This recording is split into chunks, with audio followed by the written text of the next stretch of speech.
사무엘상 15장 24절 봉독합니다.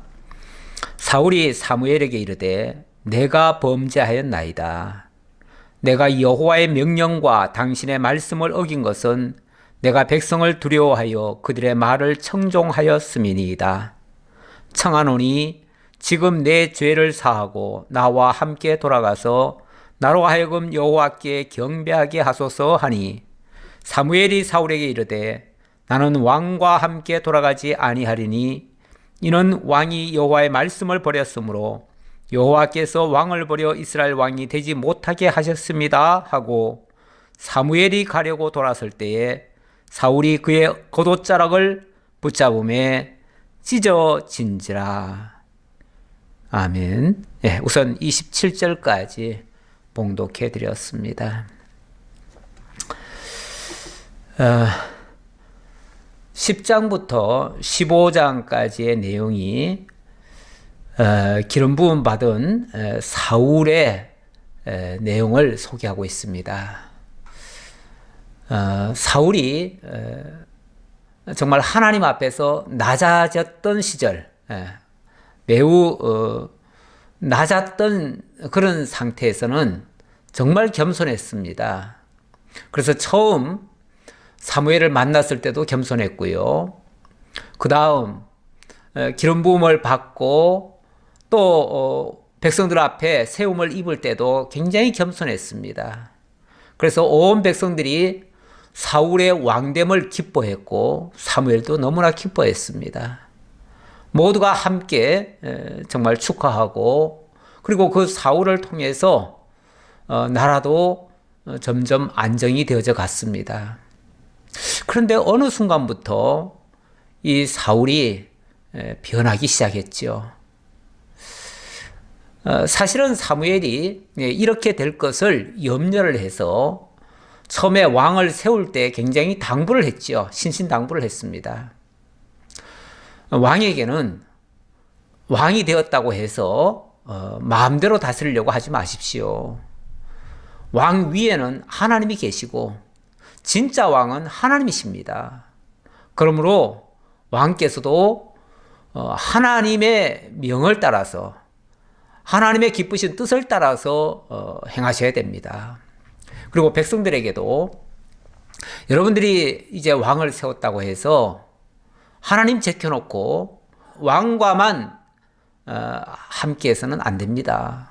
물론 왕과 마음을 모아서 함께 나라를 세우는 일에 공헌을 해야겠죠.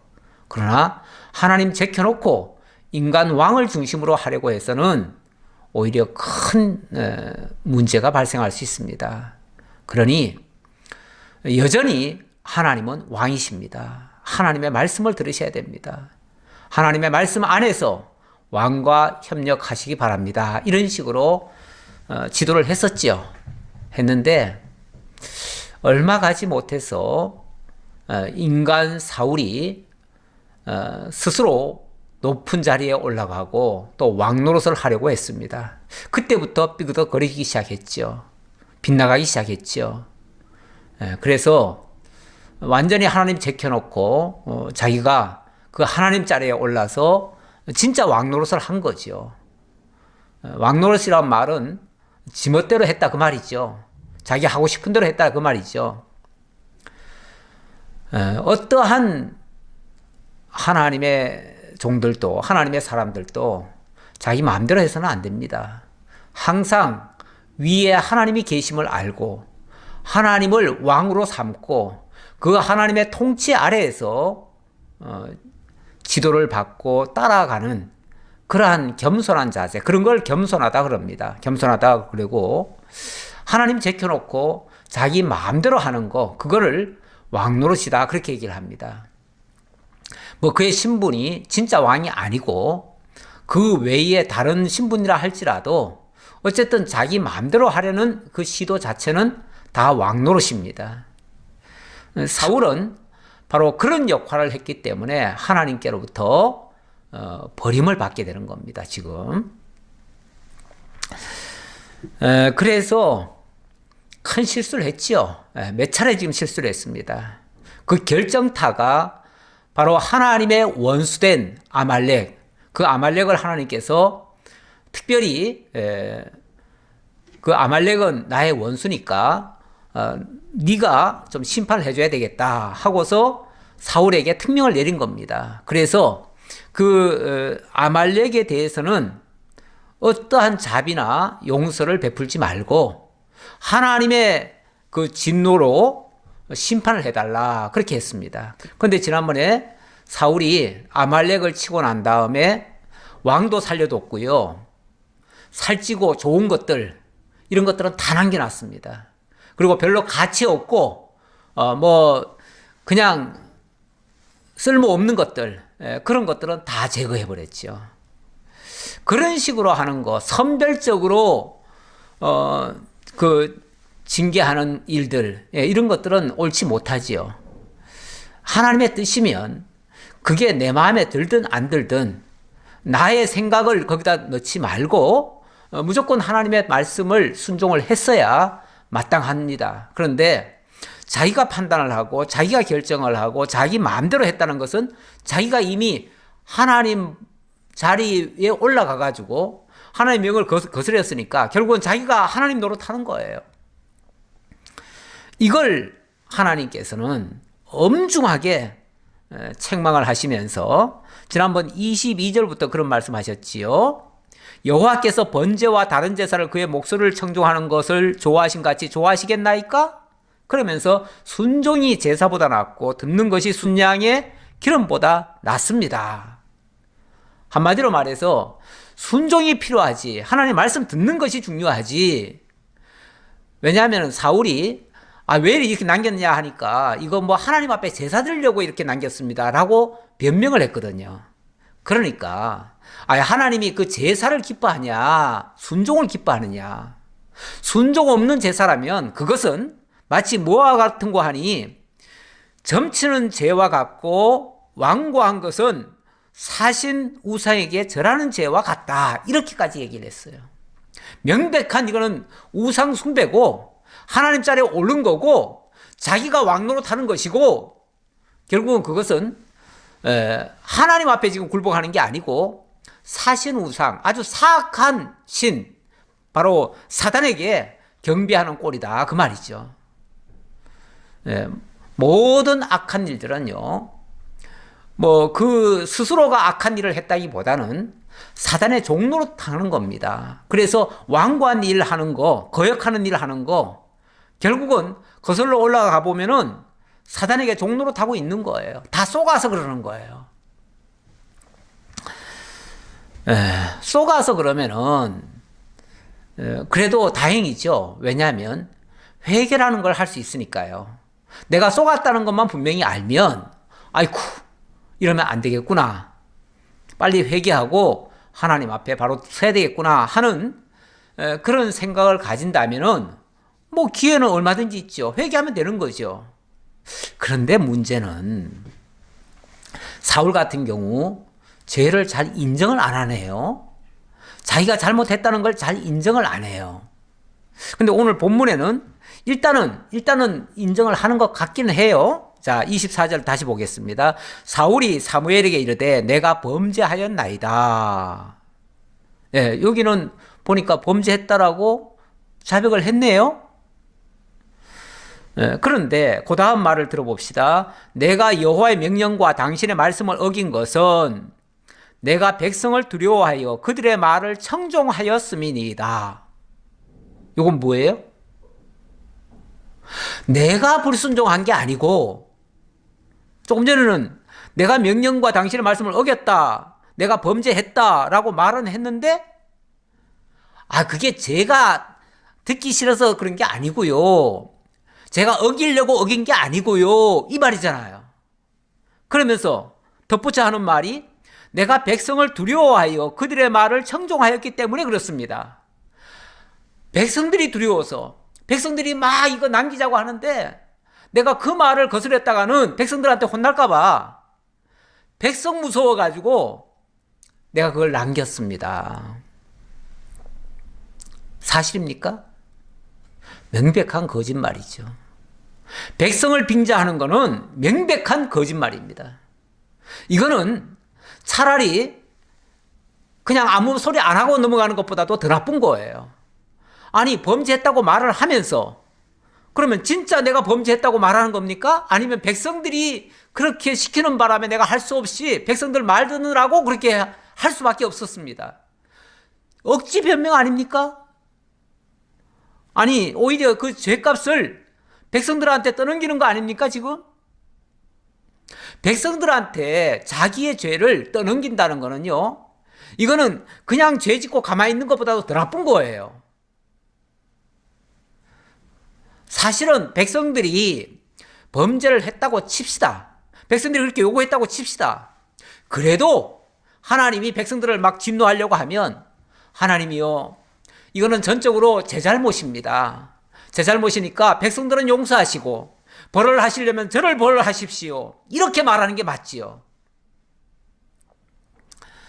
왜 출애굽할 때 그때 백성들이 그때는 정말 모세를 대적을 하고 장관을 세워가지고 모세 죽이고 다시 애굽으로 돌아가자 막 이렇게 데모도 하고 그랬잖아요. 그랬을 때 하나님이 진노하셨습니다. 그러면서 내가 이 백성들 다 쓸어버리겠다 그렇게 말씀하셨어요. 그리고 내가 모세 너로 하여금 새로운 민족을 만들어서 이런 백성들 다 쓸어버리고 내가 너를 통해서 새로운 민족을 세워주겠다라고 말씀하신 적이 있어요. 그랬을 때에 모세가 어떻게 반응했습니까? 그때는 명백히 백성들의 잘못이었음에도 불구하고 모세가 뭐라 그랬냐면, 하나님이 여호와신데 여호와께서 언약하신 대로 이 백성들을 이끌어내놓고 여기서 다 죽여버리시면 그러면 하나님이 뭐가 됩니까? 차라리 죽이시려면 저를 죽이시고 이 백성들은 용서해 주십시오. 그렇게 말했어요. 정말 사생결단적으로 금식해가면서, 그때는 정말 금식하면서 하나님 앞에 호소하기를, 하나님 차라리 저를 거두어 주십시오. 저를 거두시고 이 백성들은 용서하십시오. 이 백성들은 하나님의 당신의 백성들 아닙니까? 이 백성들을 불쌍히 여겨주십시오. 백성들을 오히려 감싸는 그 모습, 그런 분이 진짜 중보자지요. 그런 사람이 진짜 지도자지요. 그래서 이스라엘의 영도자로 모세가 정말 하나님 앞에 순종한 사람, 이 사람 모세는 다른 어떤 사람보다도 그 순종함이 더 좋았다라고 그렇게 말을 합니다. 그게 하나님이 인정하시는 진짜 중보자지요. 진짜 지도자라면요, 모든 책임을, 백성들의 죄까지도 자기가 질 줄 알아야 돼요. 그런데 지금 사울은 자기의 죄를 백성들한테 지금 떠넘기는 이런 비열한 모습까지 지금 보이고 있습니다. 이건 명백하게 자기의 죄를 고백하는 게 아닙니다. 자기의 죄를 아직까지 인정 안 하는 거예요. 자기는 잘했다는 거예요. 여전히 잘했고 백성들이 잘못했는데 내가 백성들을 위하느라고 그랬습니다. 위하려면 백성들의 있는 죄까지도 감춰주는 것이 진짜 위하는 거지요. 백성들의 허물을 다 들춰내버리면, 만약에 그게 사실이라면 말이에요. 사실이라면 백성들의 죄를 들춰내면 안 되잖아요. 백성들은 원래 어리고 연약하기 때문에 허물이 많아요. 많은데 그 허물을 백성들의 허물을 왜 들춰냅니까? 들춰내면 안 되지요. 오히려 백성들이 잘못했더라도 내가 잘못했노라고 말을 하는 것이 맞지요. 명백히 사울의 또 실수입니다. 이건 실수가 아니라 이거는 좀 악의적인, 정말 잘못된 그런 행태의 모습입니다. 전혀 반성이라는 게 아직까지 없어요. 회개도 못해요. 이런 상태에서는 회개 못합니다. 진짜 회개하면요 다 용서받아요. 진짜 반성하면요 이까짓 거 다 아닌 것으로 해결해 줄 수 있어요, 하나님이. 그런데 끝까지 자기 잘못인 줄 모르면 이건 용서가 안 됩니다. 그리고 25절에 또 말하는 거 들어보세요. 이건 제대로 말하고 있는지 한번 또 들어봅시다. 청하오니 지금 내 죄를 사하고 나와 함께 돌아가서 나로 하여금 여호와께 경배하게 하소서 하니.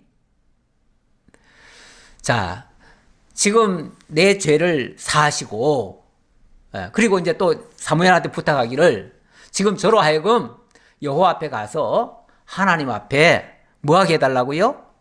경배하게 하소서.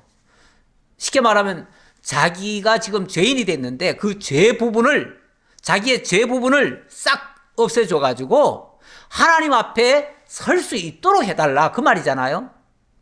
사실 죄인 상태에서는 하나님 앞에 나갈 수가 없습니다. 없는 상태가 돼버렸는데 그거 회복해달라는 거예요. 진짜 자기가 회개하겠다는 게 아니고 하나님 앞에 나가야 되겠는데 지금 나아갈 명분도 없고 자기가 지금 그만한 회개도 못하고 있어요. 못하고 있는데 그걸 나갈 수 있도록 해달라, 그 얘기예요. 예.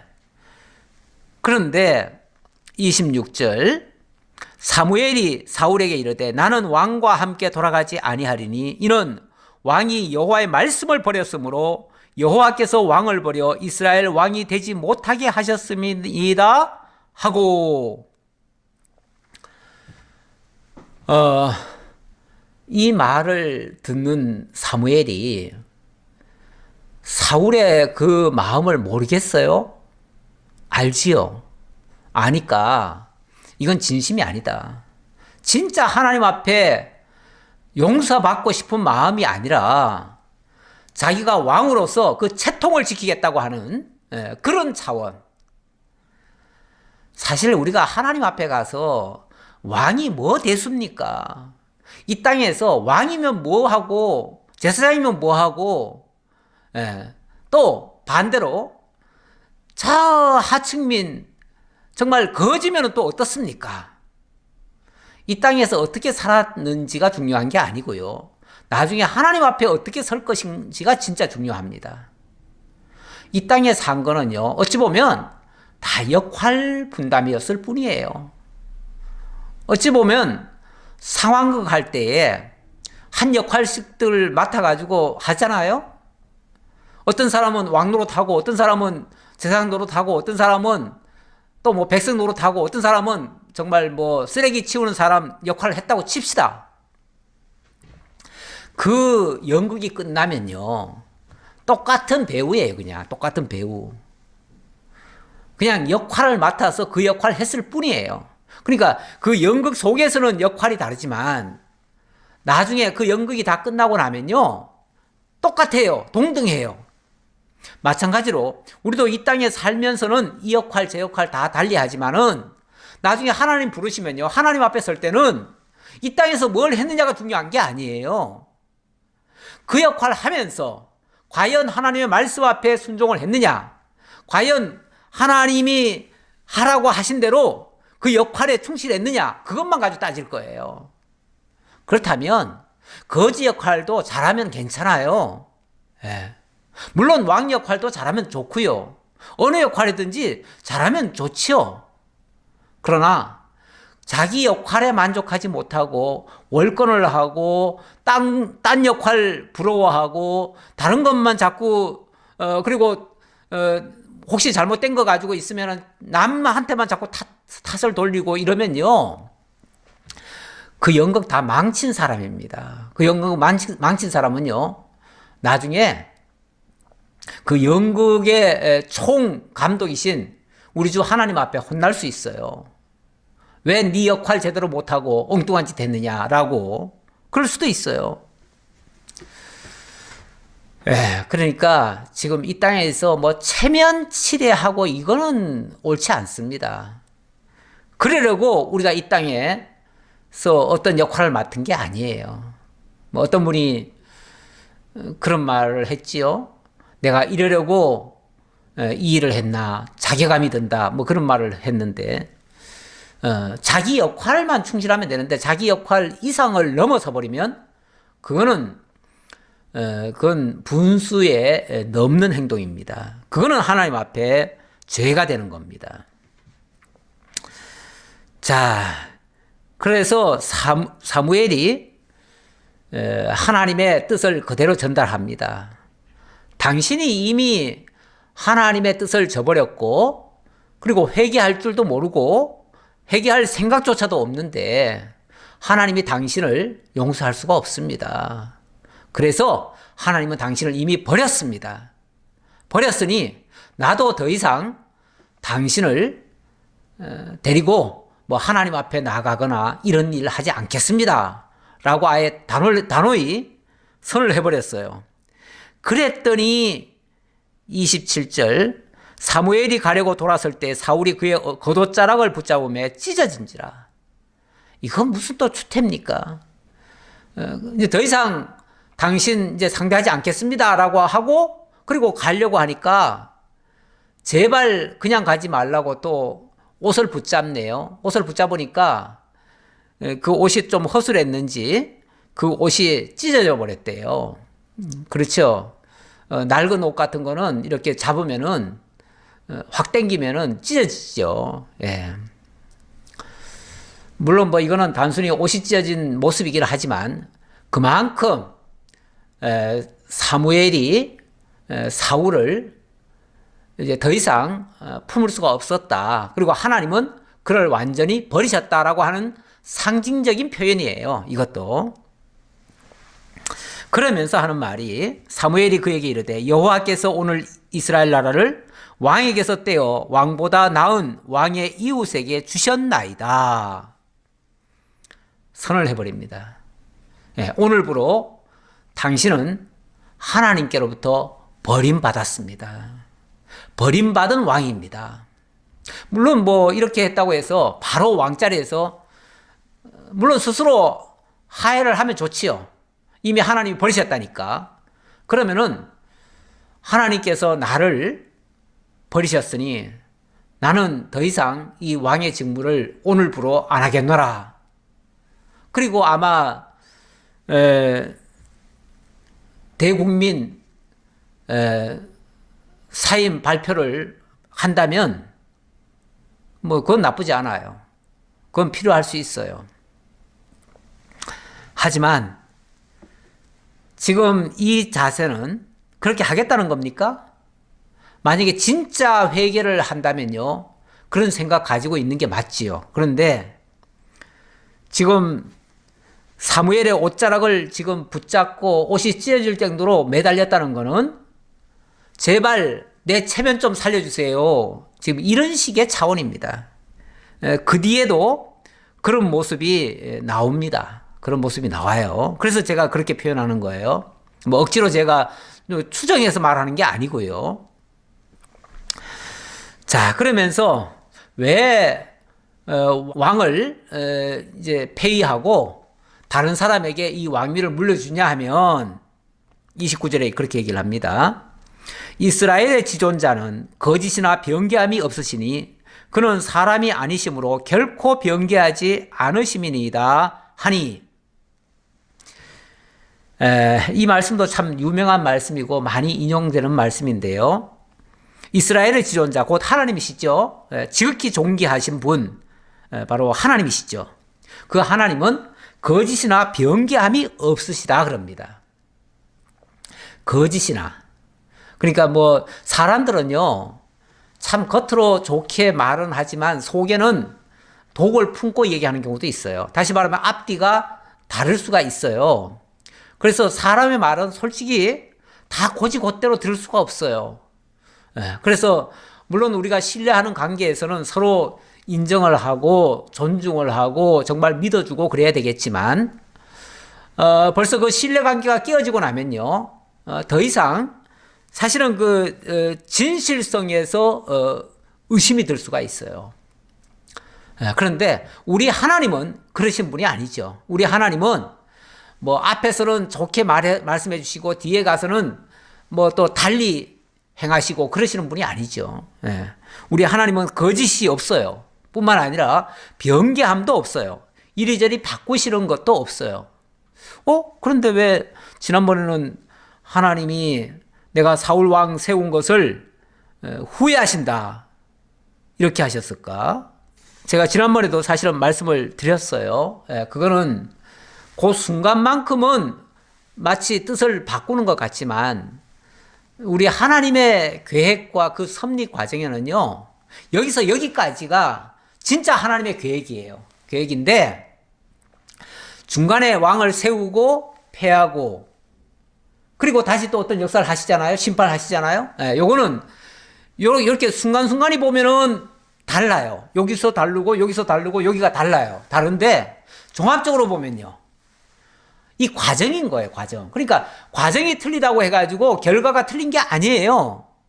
결과는 하나님이 정하신 그대로 가는 거예요. 가는데 그 과정에서는 이렇게 그 사람이 반응을 하고 또 잘못된 모습이 보여서 이렇게 변하고 이렇게 되는 거예요. 그러니까 여기서 과정에서 바뀌는 거는 하나님이 바뀌시는 게 아니고 사람이 바뀌는 거죠.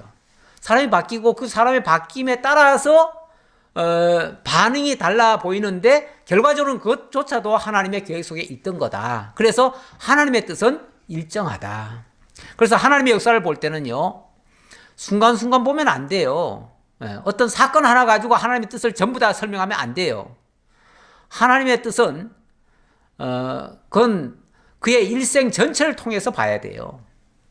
어떤 사람을 향한 하나님의 뜻을 만약에 논하겠다고 하면, 그래서 일순간에 어떤 행동 가지고 그 사람 전체를 다 평가하거나 그래서 함부로 정죄하거나 판단하는 거 굉장히 조심스럽습니다.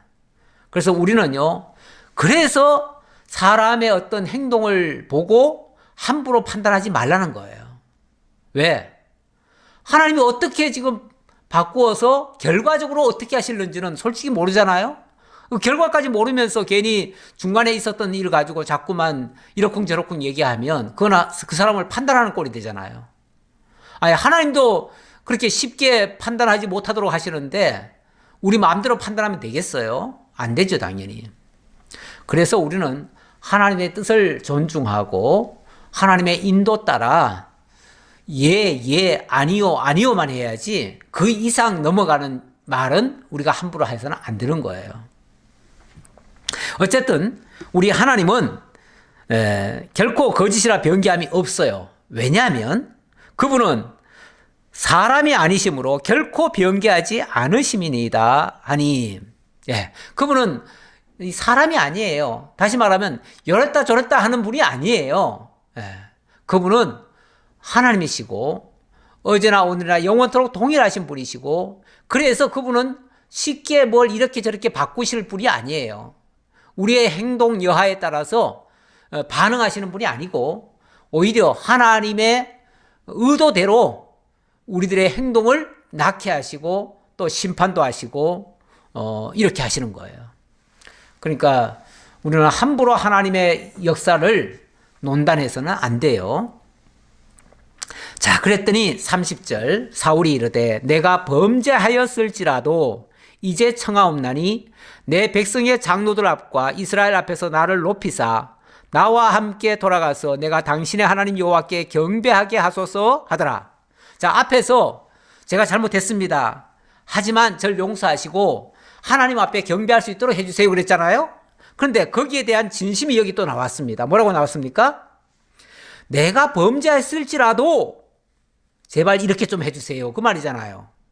그 말은 범죄하였습니다가 아니라 범죄하였을지라도, 이 말은 뭐예요? 내가 설령 범죄했더라도 그렇게 좀 봐주세요 그 말이잖아요. 봐주세요. 어떻게 봐줘요? 내 백성의 장로들 앞과 이스라엘 앞에서 나를 높이사 나와 함께 돌아가서 내가 당신의 하나님 여호와께 경배하게 하소서. 제발 우리 백성들 보는 앞에서는 제 체면 좀 살려주세요 그 말이잖아요. 제 체면 좀. 제가 그래도 명색이 왕인데 어떻게 내가 죄인인 것처럼 정말 하나님 앞에 엎드리고 눈물 콧물 흘려가면서 회개할 수가 있겠습니까? 백성들 보는 앞에서 내가 어떻게 체면이 있지, 왕의 체면이 있지, 어떻게 그럴 수 있겠습니까? 그 말이잖아요. 그러니까 제발 장로들과 이스라엘 앞에서, 이 내 백성의 장로들과 이스라엘 앞에서는 나를 좀 높여주세요. 내가 왕인 것을 좀 쉽게 말하면 좀 인정해 주세요 그 말이잖아요. 내 지위 좀 있는 그대로 좀 봐주시고 왕으로 계속 좀 대우 좀 해주시고 백성들 앞에서 좀 체면 안 깎이게. 왜냐하면 지금 회개하려면 뭐 해야 됩니까? 회개하려면 엎드려야지요. 아니 왕이라 할지라도 백성 보는 앞에서 하나님 앞에 엎드려야지요. 진짜 잘못을 반성하고 회개하려면요, 모든 사람 보는 앞에서 사실은 잘못을 시인을 해야 됩니다. 아니 뭐 잘못을 갖다가 아무도 안 보는 데서 그냥 몰래 잘못을 시인합니까? 그러면 진짜 잘못했다는 시인이 됩니까? 그런 모습이? 안 되죠. 그러니까 이거는 백성들 앞에서 제 체면은 좀 살려주세요 라고 말하는 건데, 아니 회개하는 사람이 체면 지금 얘기하게 돼 있습니까? 나중에 다윗과의 그 비교가 되는데요, 다윗은요 정말 백성들 앞에서 기쁠 때는요 정말 배꼽이 나올 정도로 춤도 췄고요, 슬플 때는요 그 자기 아들한테 쫓겨가면서 그때는요 체면이 뭐고 없어요. 그때는 막 펑펑 울면서 백성들 보는 앞에서 펑펑 울면서 갔어요. 아니 좀 울면 안 됩니까? 잘못했으면 울어야지요. 잘했으면 기쁘면 춤춰야 되고요. 사람이 솔직하게 행동하는 것이 그게 비난받을 일이 아닙니다. 오히려 기쁘지도 않은데 막 기뻐하고 또 진짜 회개는 안 하면서도 회개하는 척 하든지 뭐 이런 것들이 오히려 위선적이죠. 앞에서 그는 사람이 아니심으로 결코 변개하거나 거짓이 없다 그랬는데 하나님은 그래요. 하나님은 있는 그대로 보이셔요. 그분은 사람이 아니기 때문에 이런 얄팍한 수는 안 써요. 그런데 사람은 그 반대로 사람은 사람들 앞에서 체면 차리려고 하고요, 거짓말 하려고 하고요, 위선 떨려고 하고요, 억지로 뭘 하려고 하는 이런 모습이 많이 보입니다. 이런 것은 진정한 회개의 모습이 아니에요. 지금 계속해서 사울에게 하나님이 요구하시는 거는요, 회개를 요구하는 거예요. 회개를 요구하는데 사울은 가만히 보니까 회개할 의사가 없어요. 그런데 하나님 앞에 그 저주는 좀 어떻게 해서든지 피하고 싶거든요. 회개는 못하겠으면서 저주는 피하고 싶어요. 이 두 가지를 다 취할 수는 없지요. 네. 그래서 제발 백성들 앞에서 나를 좀 높여달라, 내 체면 좀 차리게 해달라, 그 소리잖아요. 어떻게 이런 말, 정말 이런 말이 더 낯가진스러운 소리 같은데, 아니 잘못했으면 그냥 눈물 콧물 흘려가면서 회개하는 게 맞지요. 무슨 체면을 차립니까, 체면을. 왕이 뭐 대수라고요. 우리는 원래 다 연약한 자이기 때문에요, 날마다 사실은 회개해야 됩니다. 사도 바울이 그런 말을 했어요. 나는 날마다 죽노라. 날마다 죽노라. 아니 왜 죽습니까? 죽는다는 말은요, 내 모든 걸 다 꺾는 거 아니겠어요? 내 의지를 꺾고요, 내 자존심 꺾고요, 내 모든 거 다 포기하고요, 하나님 앞에서 말씀 듣고 내 모든 잘못된 거, 악한 거, 잘못 판단한 거, 잘못 생각한 거 무수히 많지요. 그 무수히 많은 것들, 그것들 하나씩 하나씩 죽여가는 거, 뭐 그렇다고 우리가 죽을 때까지 다 해도 아마 다 못 갚을 거예요. 하지만 하나님 앞에서 겸손한 자세로 나아가는 것은 매우 중요합니다. 그래서 자꾸만 나는 내 체면도 내려놓고요, 내 어떤 욕심도 내려놓고요, 내 모든 것 다 포기하고요, 그리고 하나님 앞에만 바로 세워지기를 바라는 자세, 그게 어찌 보면 사도 바울이 나는 날마다 죽노라 하는 말씀의 원뜻 같아요. 우리는 날마다 자기 내려놓기를 사실은 해야 됩니다. 자, 그랬더니 이에 사무엘이 돌이켜 사울을 따라가매 사울이 여호와께 경배하니라. 예, 이 말은 어찌 보면 마지못해서 사무엘이 좋습니다. 알았습니다. 네, 그것까지는 들어드리죠. 그리고 어찌 보면 참 마지막인데 그래도 당신 체면 좀 살려달라고 하니까 예, 그것까지는 내 해드리죠.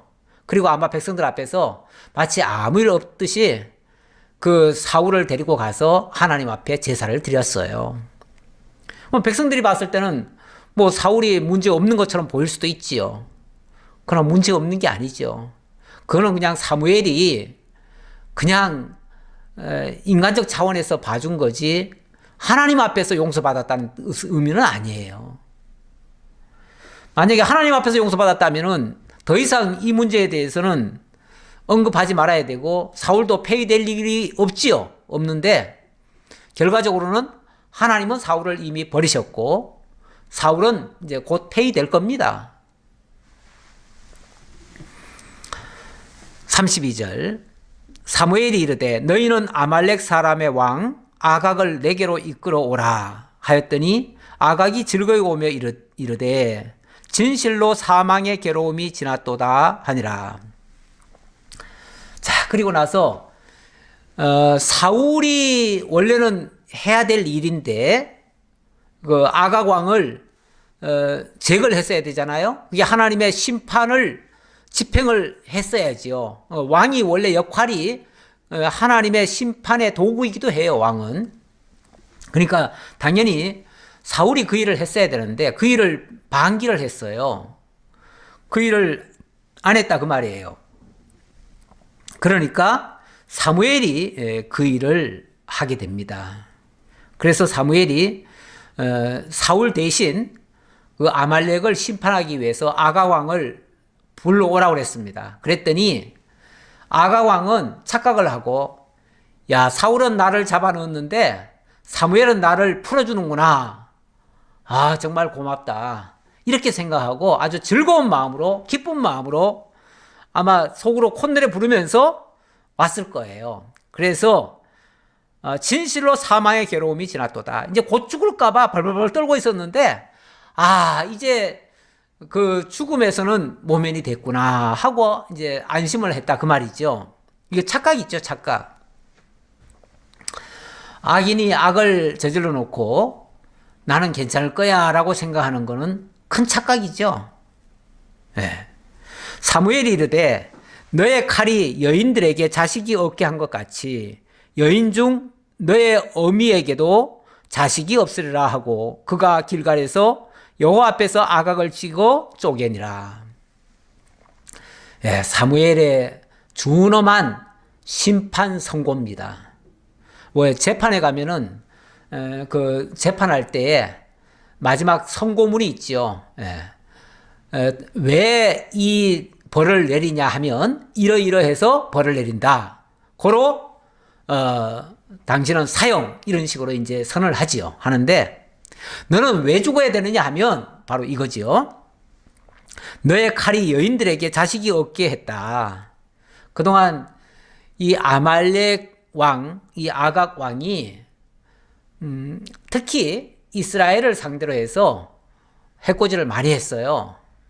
그래서 이스라엘을 대적하면서 이스라엘 군인들도 많이 죽였어요. 그 아말렉과의 전쟁이 있잖아요. 그 여호수아 때도 있었는데 그때도 물론 뭐 하나님께서 여호수아가 기도할 때 두 손을 들면은 모세 때인가요? 여호수아와 갈렙이 옆에서 부추겼나요? 그렇게 두 손을 들면 이스라엘이 승리하고 너무 힘들어서 손을 내리면은 아말렉이 승리하고 이런 적이 있었는데 어쨌든 이스라엘 백성들이 아말렉 때문에도 엄청나게 피해를 많이 봤다는 거죠.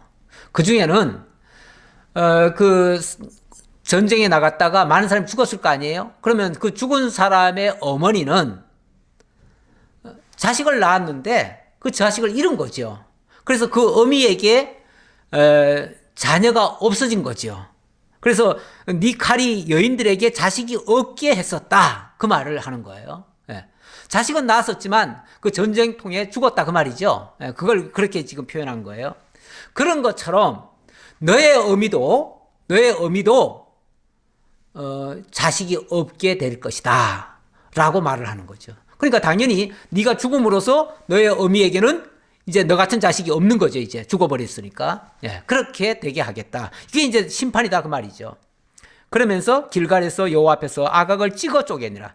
여호와 앞에서 찍어 쪼갰다는 말은 이게 단순한 내 개인적인 감정으로 너를 지금 처단하는 것이 아니고 하나님의 원수 자격으로 하나님의 이름으로 너를 심판하는 거다라고 말하는 거죠. 그래서 이 아말렉 왕, 아말렉은 바로 하나님의 원수로서 심판을 당한 겁니다. 이에 사무엘은 라마로 가고 사울은 사울 기부와 자기의 집으로 올라가니라.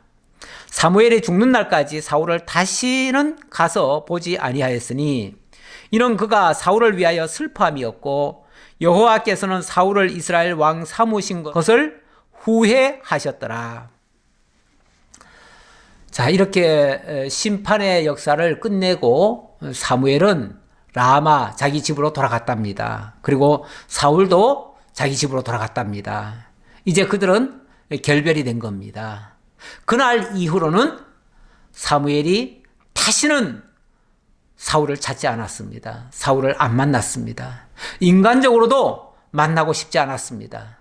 죽는 날까지 안 봤다 그럽니다. 뭐 같은 국정 파트너지 어떻게 보면은 국정 파트너인데 국정 파트너가 두 번 다시 그 얼굴을 보기 싫어서 안 봤다.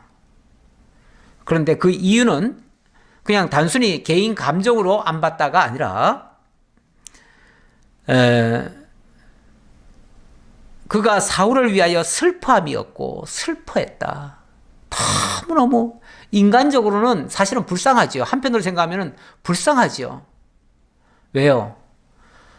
하나님이 쓰시고자 불러서 세운 그 왕자리에 올라갔는데 최고의 자리죠. 그 자리에 올라갔는데 하나님께 선하게 쓰임받지를 못하고 악하게 쓰임받고 그것 때문에 온 백성들에게 큰 악영향을 지금 끼치고 있으니까 얼마나 안타깝겠어요.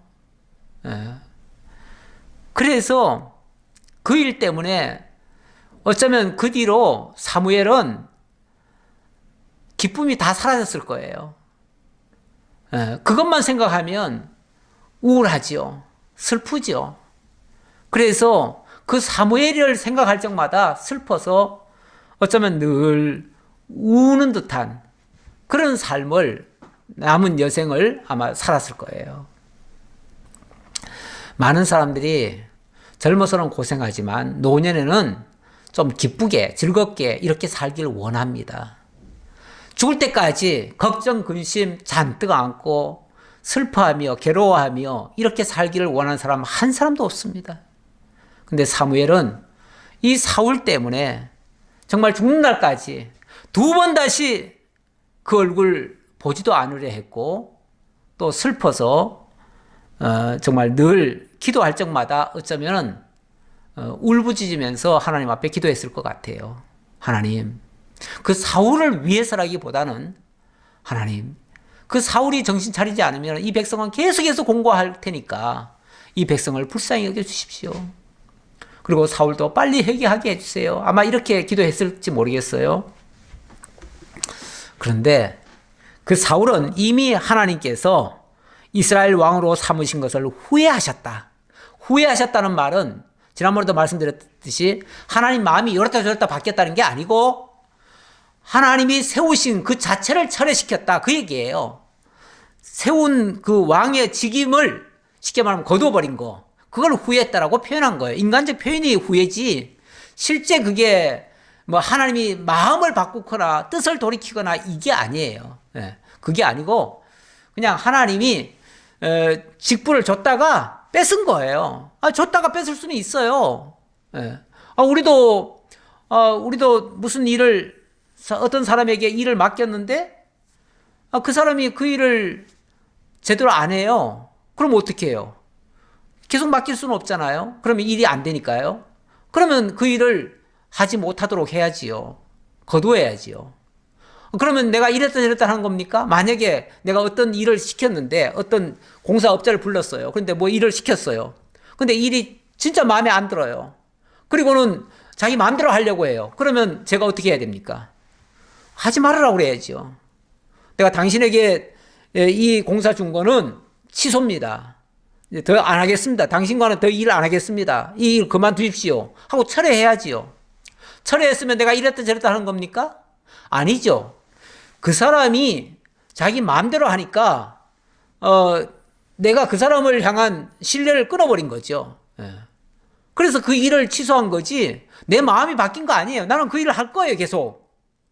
그 사람 아니면 딴 사람 통해서 하면 되죠. 딴 업자 부르면 되죠. 그런 식으로 나는 일관성 있게 그 일을 해나갈 거예요. 마찬가지예요. 우리 하나님이 하시는 일은요, 일관성 있게 해나갈 거예요. 다만 그 일에 쓰임받는 사람은 얼마든지 바뀔 수 있는 거죠. 그거 바뀌었다고 왜 하나님이 뜻을 이랬다 저랬다 하는 겁니까? 하나님의 뜻은 일정하셔요. 하나님은 당신의 계획한 거 그대로 밀고 갈 거예요. 다만 그 일에 쓰임받는 사람이 A가 쓰임받다가 A 아니면은 B로 쓰면 되는 거죠. 그게 뭐가 잘못됐어요? 우리 하나님의 뜻은 어떤 경우에도 그냥 뭐 사람들처럼 열었다 저랬다 뭐 변덕 부리는 게 아니에요. 그런 거 아니라는 거 다시 후회라는 말이 나와서 또 한 번 더 언급해 드렸습니다. 자, 16장으로 넘어갑니다. 16장부터는 이제 다윗 왕국이 이제 건립되기 시작하는 내용인데요. 이 장면은 사무엘상 16장부터 사무엘하 10장까지예요. 조금 길지요? 쉽게 말하면 지금부터는 다윗 이야기가 나오는 거예요. 앞에서 하나님이 더 이상 사울을 왕 세운 것을 후회한다. 그래서 사울은 이미 버렸다. 이렇게 말씀하셨기 때문에 물론 이후에도 사울이 한참 동안 더 왕노릇 할 거예요. 왕노릇 하겠지만 하나님이 인정하는 왕은 더 이상 아닌 거예요. 그렇다면 사람들 앞에서야 왕이 사울 맞지요. 하지만 하나님이 인정하지 않는 왕이라면 그거는 뭐 사실 그 일 하나마나예요. 그 일 한다고 해서 아무런 유익도 없어요. 오히려 계속 악역만 할 거예요. 그래서 이제부터 사울 왕에게서 나오는 모든 행동은요, 사실은 악행들이에요. 악행들이고 어쩌면 진짜 이제 기름 부어서 왕으로 세울 다윗을 연단하고 훈련시키고 어찌 보면 다윗이 하나님의 종으로서 바르게 쓰임 받는데 일종의 그 악역을 담당해 가지고 그걸 뭐라 그래요? 우리 권투할 때 보면은 스파링 파트너라고 그러나요? 그 파트너 역할을 해주는 사람이죠. 그래서 다윗을 더 부각하게 하기 위해서 등장하는 인물일 뿐이지, 다만 지위라고 하는 거는 사람들이 볼 때는 왕이라고 하는 지위를 가지고 그 일을 하지만은 사실은 그게 악역을 담당하는 거죠. 악역을. 근데 우리가 어차피 누구든지 다 일은 합니다. 하나님의 일을 해요. 하는데 선한 역할에 쓰임 받으면 참 본인도 행복하고요, 즐겁고요, 모든 사람에게도 유익을 주지만 악역을 담당하면요, 본인도 괴롭습니다. 힘들어요. 뿐만 아니라 남들도 엄청 피곤하게 하고 힘들게 해요. 결과적으로도 덕스럽지 않아요. 그래서 이 사울이 이 악역을 계속 담당하는 한은 결코 백성들도 행복하지 않고요, 당사자도 행복하지 않고요, 다윗도 물론 힘들지요. 모두가 다 힘들어요. 다 힘든 때예요. 어쨌든 16장으로 넘어가 보니까 이거는 다윗 왕국이 건립되기 위한 준비다, 이렇게 보시면 되겠습니다. 자, 16장 1절입니다. 여호와께서 사무엘에게 이르시되 내가 이미 사울을 버려 이스라엘 왕이 되지 못하게 하였거늘 네가 그를 위하여 언제까지 슬퍼하겠느냐. 너는 뿔에 기름을 채워가지고 가라. 내가 너를 베들레헴 사람 이새에게로 보내리니 이는 내가 그의 아들 중에서 한 왕을 보았느니라 하시는지라. 아마도 이 사건 이후에 사무엘이 한동안 너무너무 괴로워한 것 같아요. 너무 괴로워가지고 아마도 밥도 제대로 못 먹고 너무 힘들어하죠. 사람이 심적으로 괴로우면요, 모든 게 다 꼬입니다. 그래서 정작 해야 될 일도 제대로 못합니다. 근데 사무엘이 얼마나 중요한 사람인데 하나님의 일을 지금 해야 되는데 그 사울 때문에 계속 지금 괴로워하면 무슨 일이 되겠어요. 그러니까 하나님 뭐라 그러냐면, 야 사무엘아, 이제 그만 슬퍼해라. 언제까지 슬퍼하겠느냐. 계속 슬퍼하지 말고 하나님의 뜻은 이미 정해졌고, 그리고 하나님은 이미 다른 사람을 왕으로 세울 준비를 다 해놨다. 그러니까 너 지금 바로 왕 세울 준비하고 기름 부을 준비해가지고 내가 지시하는 집으로 가라. 거기가 어디냐면은 바로 이새, 베들레헴 사람 이새의 집이다. 이새의 아들 가운데서 내가 세울 거다. 이렇게 얘기해 준 거예요. 하나님의 이제 앞으로의 계획을 사무엘에게 알려준 거지요. 그랬더니 사무엘이 이르되 내가 어찌 갈 수 있으리까. 사울이 들으면 나를 죽이리이다 하니 여호와께서 이르시되 너는 암송아지를 끌고 가서 말하기를 내가 여호와께 제사를 드리러 왔다 하고 이사야를 제사에 청하라. 네. 하나님의 명이 떨어지자 사무엘은 또 걱정이 또 생겼어요. 하나님이 지금 새로운 명령을 하시는데 걱정거리가 또 생겼어요. 무슨 걱정이냐면 이건 약간 인간적인 걱정이에요. 하나님, 지금 만약에 지금 왕이 뻔히 지금 살아있는데 눈 시퍼렇게 지금 뜨고 있는데 거기다 대고 제가 만약에 새로운 왕에게 기름을 부어버리면 아마도 사울이 저 죽이려고 덤벼들 겁니다. 이거 사실 무서운 일이죠. 아니 지금 멀쩡하게 지금 왕이 살아있는데 왕이 지금 스스로 사임도 안 했는데 근데 새로운 왕을 또 세운다고요? 이러면은 진짜 그 왕이 그 사실을 알면은 사무엘이라고 해서 내버려 두겠어요? 사람이요, 자기 생명을 건드리려고 하거나 자기의 뭔가에 엄청난 피해를 입히려고 하면요, 다른 건 다 참아요. 다 참는데 그거는 못 참습니다. 그러면은 죽이려고까지 덤벼들 거예요. 그래서 사무엘이 판단할 때 제가 이렇게 행동하면요 아마 사울이 저 가만 안 둘걸요. 그리고 나 죽이려고 덤벼들걸요. 이게 걱정이 된 거예요. 뭐 그렇다고 사무엘이 자기 한 목숨이 지금 죽을까봐 걱정을 하는 게 아니라 만약에 그런 일이 발생한다면 이 나라가 어떻게 되겠어요? 백성들은 이제 누가 돌보겠으며 정말 하나님의 뜻을 이제 어떻게 제대로 전달하겠어요? 이제 이런저런 걱정을 함께 했겠지요. 사실은 이것도 다 노파심입니다. 노파심인데 하나님이 그거 하나 역사 못 하실까요? 그런데 어쨌든 사람이 어려운 일을 겪고 나면요 이런저런 걱정거리가 생깁니다. 그래서 일종의 노파심이 발동을 한 거지요. 그랬더니 하나님의 말씀이 내가 너에게 행할 일을 가르치리니 내가 너에게 알게 하는 자에게 나를 위하여 기름을 부을지니라. 지금 네가 하는 일이 너무너무 중요한 일이야. 이게 너도 위하는 일이지만 바로 나를 위하는 일이야. 하나님을 위하는 일이야. 그러니까 네가 이거 꼭 해야 돼 그 말이죠. 꼭 하게 하려고 하나님이 지금 사무엘에게 당부하시는 말씀이죠. 그랬더니 사무엘이 여호와의 말씀대로 행하여 베들레헴에 이르매 성읍 장로들이 떨며 그를 영접하여 이르되 평강을 위하여 오시나이까 이르되 평강을 위함이니라. 자, 그래서 그래 이게 하나님의 뜻이라면 해야지. 아무리 그게 어렵고 위험한 일일지라도 만약에 이 사실이 발각되면요 진짜 왕이 죽이려고 덤벼들 거예요. 그 위험을 감수하는 거죠. 자칫하면 죽을 수 있어요, 진짜. 예. 하지만 하나님의 명이니까 해야지 어떻게 하겠어요. 그래서 기름을 준비해가지고 이제 이새의 집을 찾아간 거예요. 베들레헴을 간 거예요. 갔더니 베들레헴의 장로들이 사무엘 왔다 그러니까 그냥 다 벌벌벌 떠는 거예요. 왜냐하면 사무엘이 보통 사람입니까? 어찌 보면 왕보다도 더 위에 있는 사람이에요. 하나님의 직접 계시를 받아가지고 전달하는 사람이니까요. 그야말로 하나님의 진짜 종 아닙니까?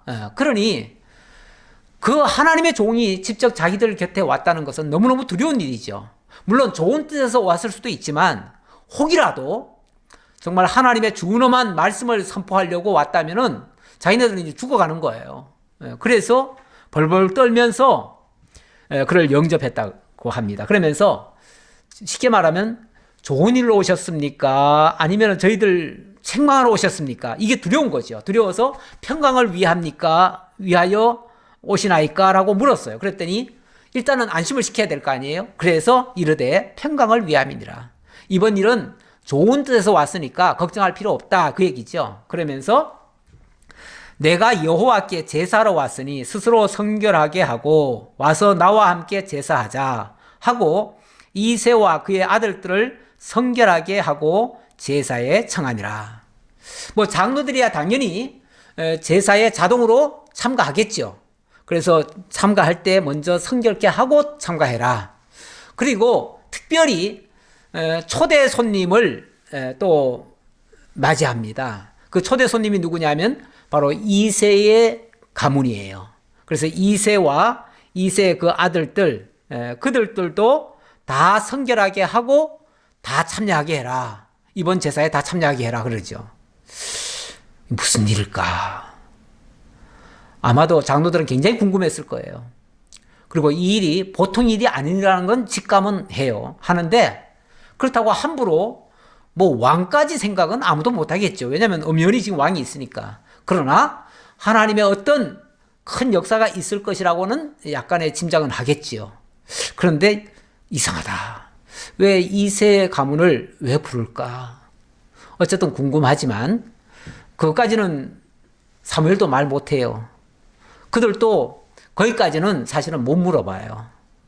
어쨌든 이렇게 해서 베들레헴 땅 이새의 집에서, 이새의 집은 아니죠. 이새가 참가한 가운데서 여호와께 제사 드리는 이런 일이 발생을 합니다.